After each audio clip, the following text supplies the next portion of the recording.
حضرت سعد بن ابی وقاص، بخاری مسلم دونوں میں حدیث، حضرت عمر نے انہیں کوفے کا گورنر بنایا تھا، حاکم بنایا تھا۔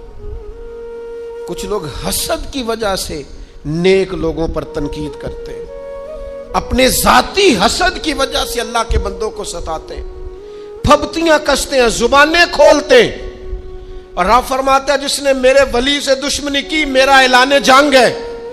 حضرت فاروق اعظم رضی اللہ تعالیٰ عنہ نے حضرت سعد بن ابی وقاص کو حاکم بنایا کوفے کا، تو کچھ لوگوں نے شکایتیں کی، تو حضرت عمر نے کہا جاؤ پتہ کرو جا کے، معلومات کی، تو ہر بندہ کہنے لگا اتنا اعلیٰ تو بندہ ہو ہی نہیں سکتا جتنے حضرت سعد بن ابی وقاص ہے۔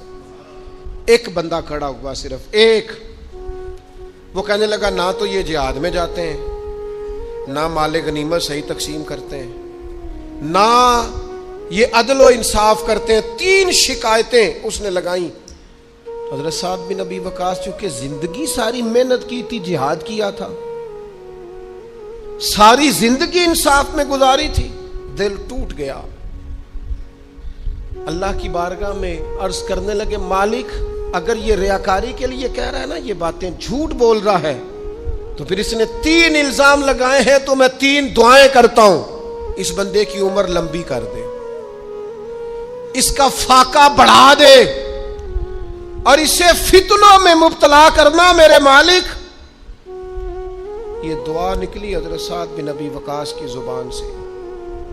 صحابہ اور تابعین فرماتے ہیں وہ بندہ اتنا بوڑھا ہو گیا، حضرت سعد بن ابی وقاص تو وصال کر گئے، بڑی شان سے دنیا سے گئے، لیکن وہ اتنا بوڑھا ہو گیا کہ اس کی بھویں جھک گئی تھی، اور فاقے کا یہ عالم تھا کہ فاقہ ختم ہی نہیں ہوتا تھا، اور فتنوں کا یہ حال تھا کہ بڑھاپے میں بھی معاذ اللہ چوکوں میں کھڑی عورتوں کو چھیڑ دیتا تھا، اور لوگ جوتے مارتے، تکلیف دیتے، باز کیوں نہیں آتا تجھے، شرم کیوں نہیں آتی؟ تو کہتا تھا لوگوں میں کیا کروں، مجھے حضرت سعد بن ابی وقاص کی بد دعا لگ گئی، میں نے ان کو ستایا، دل توڑا، اذیت دی، کیوں ہم اس طرح کے لفظ کہیں؟ میں جانتا ہوں اس بوڑھی عورت کو جس کی بیٹی کو کسی نے بڑا ہی ستایا تھا سسرال والوں نے، اور خامد اس کا موجود نہیں تھا، تو وہ اپنے وہاں سے نکلتے ہوئے نا واپس گھر سے، تو وہ دروازے پہ کھڑی ہو کے کہہ رہی تھی حضرت صاحب میں گزر رہا تھا، حضرت صاحب گل سننا، بچیوں کا باپ کوئی نہیں، ایک بھائی ہے بیچارہ کدھر کدھر جائے، ہر چوتھے دن میں یہاں آ کے منتیں کر کے دوپٹے پھینک کے بچی چھوڑ کے جاتی ہوں، آج میں نے اپنا مقدمہ رب کی بارگاہ میں پیش کر دیا،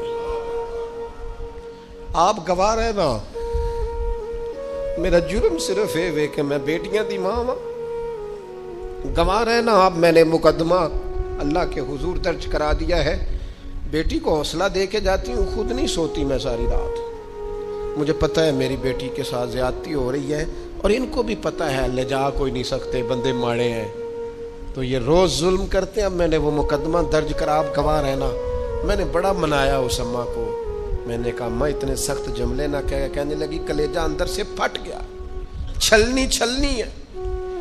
ایک شخص کے کمرے میں جاتی تھی معافی مانگنے، چلو بچی سے غلطی ہو گئی تو اٹھ کے دوسرے کمرے میں چلا جاتا تھا، میں دوسرے میں جاتی تھی، کیونکہ میں بیٹی والی ہوں، اب میں نے مقدمہ درج کرا دیا ہے، اب میرا رب جانے بہتر انصاف، میں بڑا اللہ کا گناہگار بندہ ہوں، میں نے پھر واقعی وہاں انصاف ہوتے دیکھا، میں نے وہ رنگ بدلتے اور حالات تبدیل ہوتے دیکھے۔ یہ یاد رکھنا زندگی خود بھی گناہوں کی سزا دیتی ہے، یہاں بھی زندگی خود بھی گناہوں کی سزا دیتی، یاد رکھنا، ذرا احتیاط سے منہ کھولنا کسی کے بارے میں، اللہ کے بندوں کے بارے میں اپنی زبانیں ذرا احتیاط سے کھولنا، ذرا خیال کرنا، کسی غریب کے بارے میں جملے سوچ کر بولنا، کسی کمزور کا مذاق اڑانا تو معاذ اللہ ذرا ہوش کرنا، اللہ سے ڈر کے بات کرنا، اس لیے کہ بڑی جلدی انصاف کا وقت آنے والا، بڑی جلدی حالات بدلنے والے ہیں۔ تلک الایام نداولها بین الناس،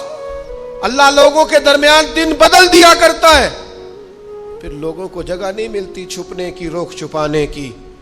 2 ہی باتیں آج آپ کے سامنے رکھی ہیں، ایک تو نیکوں سے دعا لے لو، اللہ والوں سے دعا لے لو، ماں باپ سے دعا لے لو، بزرگوں سے دعائیں اور دوسرا بد دعاؤں سے بچ جاؤ، دعائے ضرر سے بچ جاؤ، کسی کو اتنا نہ ستاؤ کہ وہ بیچارہ خود کچھ نہ کر سکے اور اللہ کے حضور تمہاری شکایت کرے، بچو۔ وہ میں نے بہت پرانا ایک جملہ کہا تھا، پھر کہتا ہوں، غریبوں کی بد دعائیں دن میں نہیں ستاتی، غریبوں کی بد دعائیں رات کو ستاتی ہیں۔ جب اے سی پورا لگا ہو، گھر پورا بہترین بنا ہو اور نیند نہ آئے، اور اپنے ہی گھر سے خوف آئے، اور اپنے ہی مقام سے بندہ بے چین ہو کے اٹھے، اور کبھی چھت پہ اور کبھی نیچے، اور پتہ نہیں مجھے کیا ہے اور پتہ نہیں مجھے کیا ہے، تو پھر وہ استغفار کرے، پھر وہ جس کو ستایا اس سے معافی مانگے، پھر جس کا دل توڑا ہے اس سے جا کے اللہ کی رضا کے لیے معافی مانگ کے آئے۔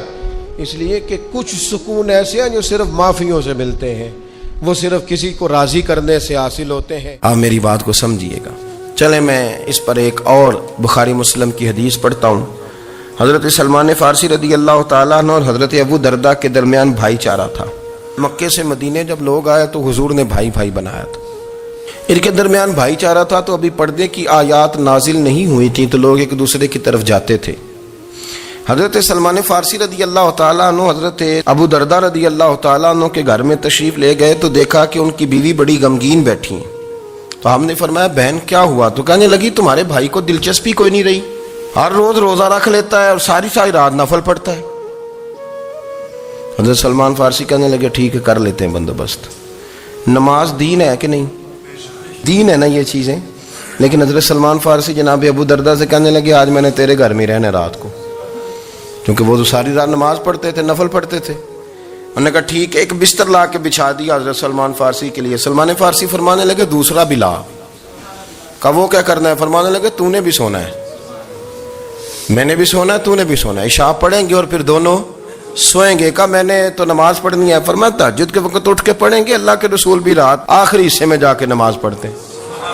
ادھر ساتھ سلا لیا، وہ تھوڑی کو دیر سوئے، اب عادت تھی ساری رات اٹھنے کی، ذرا اٹھنے لگے بستر سے تو حضرت سلمان فارسی فرمایا چپ کر کے سو جا، اب بڑی رات پڑی ہوئی، چپ کر کے سو جا۔ وہ لیٹ گئے، پھر اٹھنے لگے تو فرمایا سو جا چپ کر کے، بڑا ٹائم ہے۔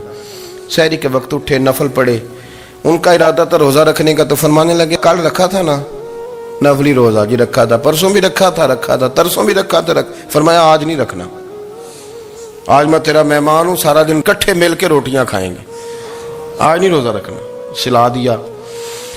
اب حضرت ابو درداء رضی اللہ تعالیٰ عنہ کہہ تو کچھ نہ سکے، پر کہنے لگے سلمان تم پتہ تم کیا کر رہے ہو، نہ تم نے مجھے رات اٹھ کے زیادہ نفل پڑھنے دیے، سویرے روزہ نہیں رکھنے دیا۔ تو حضرت سلمان فارسی کہنے لگے کوئی لمبی بات تو نہیں نا، چلتے ہیں نا ابھی فجر میں مسجد نبی میں، تو نبی پاک کو بتاتے ہیں۔ سرکار دو عالم علیہ السلام کی خدمت میں تو اپنی بات کرنا، میں اپنی کروں گا، حضور نتیجے کا اعلان فرما دیں گے، بات طے ہو جائے گی۔ حاضر خدمت ہوئے، عرض کی یا رسول اللہ صلی اللہ تعالی علیہ وسلم یہ ساری رات نفل پڑھتے ہیں، ہر روز روزہ رکھتے ہیں، ان کی اہلیہ غمگین بیٹھی ہیں، حکم فرمائیں۔ تو نبی پاک صلی اللہ علیہ وسلم نے فرمایا پھر ہوا کیا؟ یا رسول اللہ میں نے رات سلایا ہے، سحری میں اٹھایا ہے، سویرے روزہ نہیں رکھنے دیا۔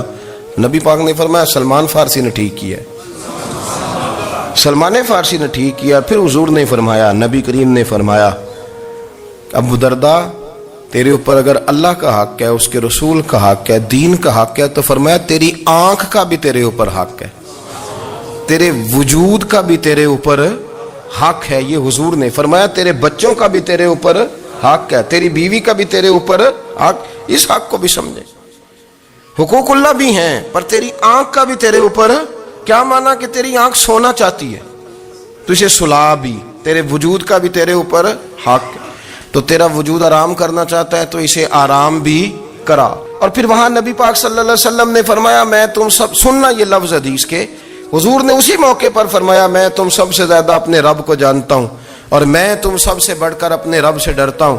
حضور فرمانے لگے میں روزہ بھی رکھتا ہوں، افطار بھی کرتا ہوں، یعنی کبھی رکھتا ہوں اور کبھی نہیں رکھتا۔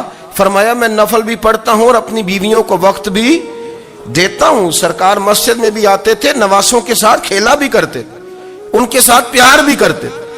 تو اتنے بڑے حقوق حضور نے بیان فرمائے عورتوں کے۔ ابو بردہ رضی اللہ تعالیٰ ایک صحابی ہیں، البدایہ والنہایہ میں روایت آپ کو ملے گی۔ وہ کہتا ہے میرا اپنی بیوی سے اختلاف ہو گیا۔ بیوی سے جب بندہ راضی ہوتا ہے تو بڑا ہی راضی ہوتا ہے، پھر وہ کہتا ہے کہ جیسی میری ہے ویسی کسی کی بھی نہیں. اور جب ہوتا ہے نا ناراض تو پھر وہ منگنی سے کہانی شروع کرتا ہے. جب میری منگنی ہوئی تھی تو تیرے چاچے نے مجھے گھورا تھا. اور پھر وہ برات وہ دن جب رکھے تھے اس دن جو کام ہوا تھا اس کا بھی اب اختلاف جو ہو گیا. اور جب آپ کسی سے ناراض ہوتے ہیں پھر اس کی خامیاں ساری سامنے آ جاتی ہیں. پھر وہ کہتا ہے شادی والے دن تیرے ابے نے صحیح سلوک نہیں کیا, مجھے کپڑے دیے تھے جو کو پہننے والے تو نہیں نا, تو میری اماں. اب اختلاف ہو گیا. اب ہم کیا کرتے ہیں, جو قریب والے لوگ ہوتے ہیں وہ اس پر تھوڑا تیل اور ڈالتے ہیں. وہ کہتے ہیں نہیں تینوں تو پتہ ہی نہیں, جتنے دن بڑیاں گلاں تو پتہ ہی نہیں, تو تے شادی تو 15 دن بعد سعودی عرب ٹور گیا سی. بالکل سون کہانیاں ہم تمہیں بتاتے ہیں تاکہ تباہی اور اترے. اس طرح نہ کریں. آپ ایک آدھ بات کہہ کے چلے جاتے ہیں, ان بیچاروں نے اکٹھے رہنا ہوتا ہے, ان کی زندگی دوزخ بنی رہتی ہے. ان کو قریب کریں. اللہ کے رسول تو کسی کا نکاح کرتے تھے تو میاں بیوی کے درمیان محبت کی دعا فرماتے تھے. تو صحابی آئے تو اپنی بیوی سے ناراض تھے تو انہوں نے بات شروع کر دی, کہنے لگے یہ بھی کرتی ہے, یہ بھی کرتی ہے, یہ بھی کرتی ہے, یہ بھی غلطی ہے, یہ بھی غلطی ہے, یہ بھی کوتاہی ہے. بڑی باتیں سنا. اللہ نے کان کتنے دیے اور زبان. اس کا مطلب ہے سنگل بولنا چاہیے اور ڈبل سننا چاہیے. آپ جتنا بولتے ہیں اس سے ڈبل سننے کا مزاج بنائیں, کیونکہ کان اللہ نے 2 دی اور زبان سنگل بولنے اور ڈبل سنیں. حضور سنتے رہے. حضرت ابو بردہ رضی اللہ تعالیٰ عنہ کہتے ہیں میرے محبوب نے نا تکیہ منگا لیا, ٹیک لگا لی. کئی لوگ کہتے ہیں نا جی ڈاکٹر نے میری بات تو پوری سنی کوئی نہیں. تو جب تک پوری سنی نہ جائے بعض بندوں کو تسلی نہیں ہوتی. اب وقت دیا. وہ کہتے ہیں جتنا میرے اندر غبار تھا سارا میں نے نکالا اور میں نے ثابت کر دیا کہ میری بیوی میں یہ بھی کمزوری ہے, یہ بھی کمزوری ہے, یہ بھی کمزوری ہے. کہتے ہیں جب میں تھک گیا نا باتیں کر کر کے اور باتیں ختم ہو گئی تو حضور ہلکا سا مسکرائے.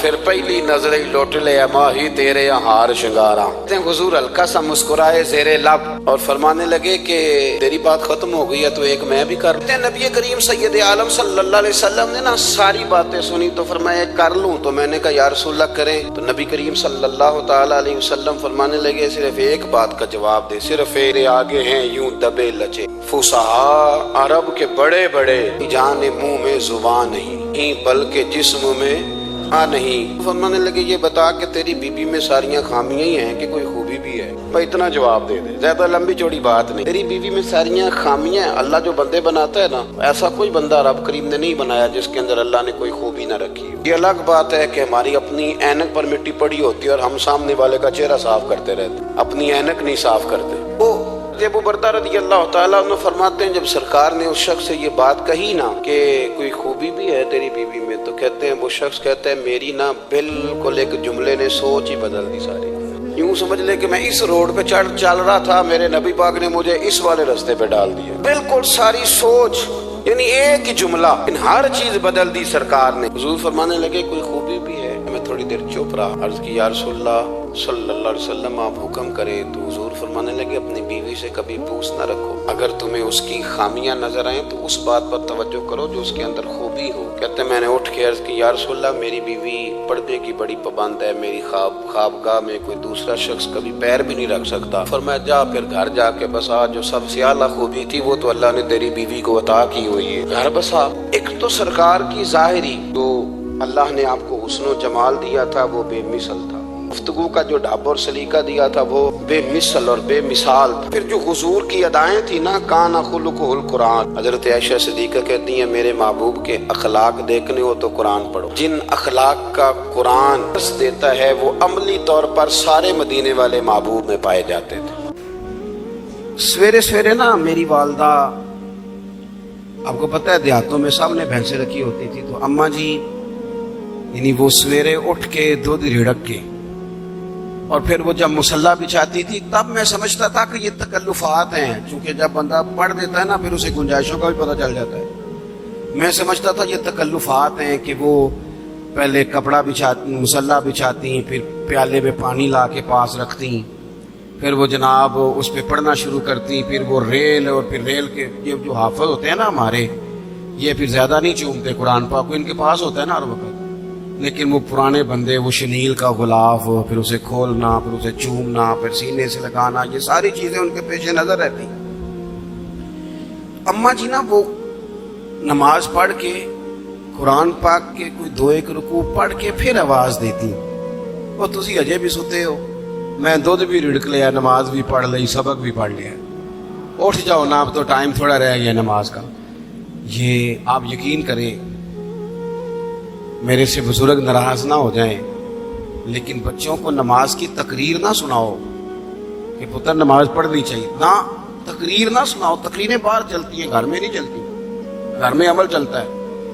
بچوں کے سامنے نماز پڑھو, بچوں کے سامنے قرآن پاک پڑھو, اپنی اولاد کو عادی کرو کتاب و سنت کا. سارا دن گپیں, سارا دن باتیں, گھر میں بھی تبصرے, ٹیلی فون پہ گپ شپ. اس نے تو نفسیاتی کمزوری پیدا کر دی ہے قوم. اپنے گھر کے اندر چلن پیدا کریں قرآن پاک, قرآن پاک سے پیار ہو. وہ ایک دفعہ نا یہ ضلع شیخوپورہ کے کسی گاؤں میں ایک آڑتی تھا, یہ منڈی میں آڑت, وہ پرانی بات ہے پاکستان بننے سے پہلے کی. وہ سادہ سا بندہ تھا, داڑھی رکھی تھی, 5 وقت نماز پڑھتا تھا, تو فوت ہو گیا. آڑت کرتا تھا تو اس کی قبر سے خوشبو آنے لگ گئی. یہ تو کدی کسی پیر دی قبر چوندی تو پھر کوئی منڈیا نے بٹت کرنی سی پیراں دیا نے, پھر تو کمال ہو جانا تھا. اللہ خیر فرمائے, اللہ ماشاءاللہ. پھر کوئی کہانی, کوئی کرامت ادھر ادھر سے جوڑ جاڑ کے بھی لوگ بنا لیتے ہیں. لیکن وہ سادہ آدمی تھا, قبر سے خوشبو آنے لگ گئی, شور پڑ گیا, لوگ جمع ہو گئے. بندے نا آہستہ آہستہ وہ عدت ختم ہوئی تو اس کی خاتون سے کہنے لگے کہ مثلا انگوٹھا چھاپ بندہ تھا, سائن بھی نہیں کرنے آتے, قبر سے خوشبو, آخر کوئی تو عمل ہوگا. کہنے لگی اسے نا قرآن پاک سے بڑا پیار تھا, پڑھا ہوا نہیں تھا تو ہر روز وضو کر کے نا دن میں 2 وقت قرآن پاک کھولتا اور پھر اس پہ لائنوں پہ انگلیاں رکھ رکھ کے چلاتا, رو کے کہتا مالکا غلطی ہو گئی ہے, میں نے پڑھنا چاہیے سی. اللہ تو جو بھی آنکھیں ہے سچی آنکھیں ہے, تیرا کلام بڑا سچا ہے, مالک تو بڑا کریم ہے, تو میرے واسطے خیر دیاں گلیں کی تھی. کہتے وہ قرآن پاک سے بڑا پیار کرتا تھا, بیماری, تندرستی, سفر, حضر, قرآن سے بڑا پیار کیا. لوگ سمجھ گئے یہی تو وجہ ہے کہ قبر کی مٹی سے بھی خوشبو آ رہی ہے. اچھا, میں بعض جگہوں پہ مجھے زندگی میں ایسے بھی تجربات ہوئے کہ یار یہ اللہ کی کتاب ہے. میں جہاز میں بیٹھا تھا تو موبائل پہ میں نے قرآن شریف کھول لیا. میں نے کہا چلو اتنی دیر کی فلائٹ ہے, کچھ پڑھتے ہیں. تو ایک میرے دل میں بدگمانی آئی. کبھی کبھی پگڑی دالی والا بندہ میری طرح, اللہ معاف کرے, سمجھ لیتا ہے نا نیک بھی میں ہی ہوں, یہ بھی کبھی کبھی بدگمانی آ جاتی ہے. میں وہ تلاوت کر رہا تھا تو میرے دل میں خیال آیا یار دیکھو سارے لوگ کانوں میں ٹوٹیاں لگائی ہیں, گپیں لگا رہے ہیں, قرآن پاک پڑھ لینا چاہیے تھا. تو ایک نوجوان, اس نے نا بال پیچھے یہاں ربڑ ڈالی ہوئی عورتوں کی طرح, پینٹ شرٹ بڑی ڈاڑھی اور بڑا جدید فیشن کا اس کا سٹائل. تو میرے ساتھ جو سیٹیں تھیں ان پہ وہ بیٹھ گیا اور پھر اس نے فائلوں کے اندر سے سورت یاسین نکال دی. اور جب اس کو میں نے تلاوت کرتے دیکھا نا تو میں نے دل میں معافی بھی مانگی اللہ سے.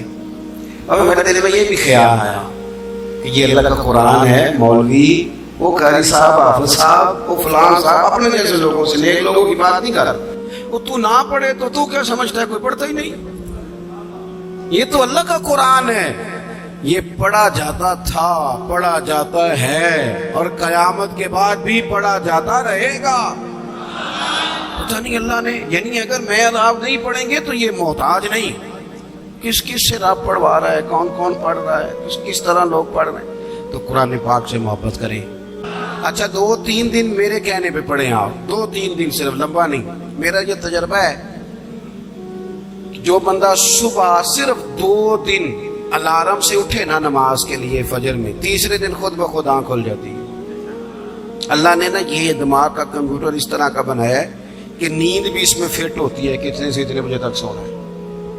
اگر آپ فٹ کر لیں گے نا کہ میں نے نماز میں اٹھنا ہے, پھر تلاوت کرنی ہے, تو انشاءاللہ تعالیٰ آپ کی آنکھ کھلا کرے گی. یہ بڑی خوشی کی بات ہے کہ حضرت مولانا اکرم صاحب کے بیٹے نے قرآن مجید مکمل کر لیا. 2 دعائیں آپ نے اس کے لیے کرنی ہے, پھر ہم ان کی دستار کرتے ہیں. صحیح کرنی ہے, میں نے بھی دل سے کرنی ہے, آپ نے بھی دل سے. ایک تو دعا کرنی ہے کہ اللہ تعالیٰ یاد رکھنے کی توفیق دے, اور دوسرا یہ کہ اللہ تعالیٰ پھر عالم بننے کی بھی توفیق دے. خدا را اپنے آپ کو بے چین نہ کرو, بے قرار نہ کرو, بے سکون نہ کرو. رب کی یاد میں آ جاؤ, درود و سلام میں آ جاؤ, نعت کے حسن میں آؤ, تلاوت کی دنیا میں آؤ, سجدوں کے نور میں آؤ. آؤ کبھی کھول کے دل مسجد کی صفائیاں کریں.